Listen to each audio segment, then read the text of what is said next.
Good afternoon all, welcome back. അപ്പം ഇതെന്താണെന്ന് മനസ്സിലായോ? രണ്ട് ഞാൻ സൂം ചെയ്ത് കാണിക്കുവാണ്, ആർക്കെങ്കിലും പിടികിട്ടി എന്താണെന്ന്. ഇതൊരു ചോക്ലേറ്റ് പുഡിംഗ് ആട്ടോ. ഇതെല്ലാം സെറ്റാക്കി വെച്ചിട്ടാ, എല്ലാം സെറ്റാക്കി വെച്ചിട്ടുണ്ട്.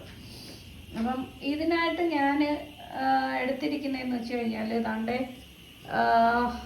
ഡച്ച് പ്രോസസ്ഡ് അൺസ്വീറ്റൻഡ് കൊക്കോ പൗഡറാണ് കേട്ടോ.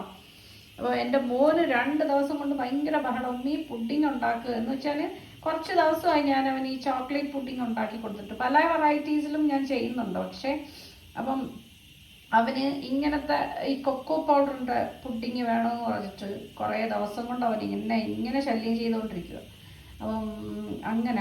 അപ്പം ഞാൻ ഇന്ന് വിചാരിച്ചു എന്തായാലും ഇന്ന് ചെയ്തു കൊടുക്കാം.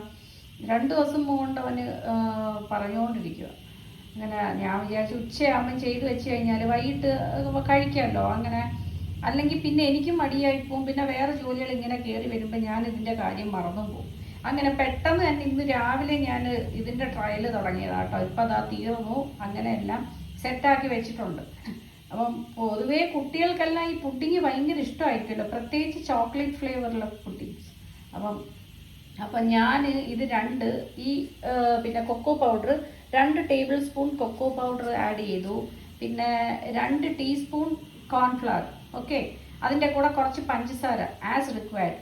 നമുക്ക് എത്ര മധുരം വേണമെന്ന് വെച്ചാൽ ഒരു ഏകദേശം നമുക്ക് അറിയായിരിക്കുമല്ലോ, അത്രയും പഞ്ചസാര ഇട്ടിട്ട് പാലൊഴിച്ചിട്ട് കുറച്ച് അത് കട്ടാതെ ഇങ്ങനെ അത് അലിയിച്ചെടുത്തിട്ട് പിന്നെ നമ്മൾ കുറച്ച് ഫ്ലെയിമിലോട്ട് വെച്ചിട്ട് ആവശ്യമുള്ള പാൽ ഒഴിച്ച് കൊടുത്ത് അത് കുറുക്കിയെടുക്കുക.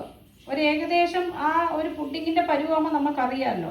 അപ്പം നിർത്തിയിട്ട് ഇതുപോലത്തെ ഒരു ബോളിൽ ഒഴിച്ചിട്ട് അതിൻ്റെ മുകളിൽ നമുക്ക് പിന്നെ ഡാർക്ക് ചോക്ലേറ്റ് ഉണ്ടല്ലോ, കുറച്ച് ഡാർക്ക് ചോക്ലേറ്റ് എടുത്തിട്ട് അത് മെൽറ്റ് ചെയ്തിട്ട് ഇതിൻ്റെ മുകളിൽ ഒഴിക്കണം.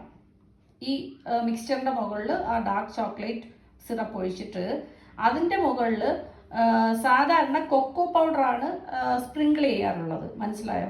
ഞാനിപ്പം അത് മാറ്റിയിട്ട് വേറൊരു വെറൈറ്റിയിലോട്ടാക്കി. ഗോൺമാഡ് ചോക്ലേറ്റ്സ് എൻ്റെ കയ്യിൽ ഇരിപ്പുണ്ടായിരുന്നു, ആ സ്റ്റിക്ക് ഉണ്ടായിരുന്നു ഗോൺമാഡിൻ്റെ.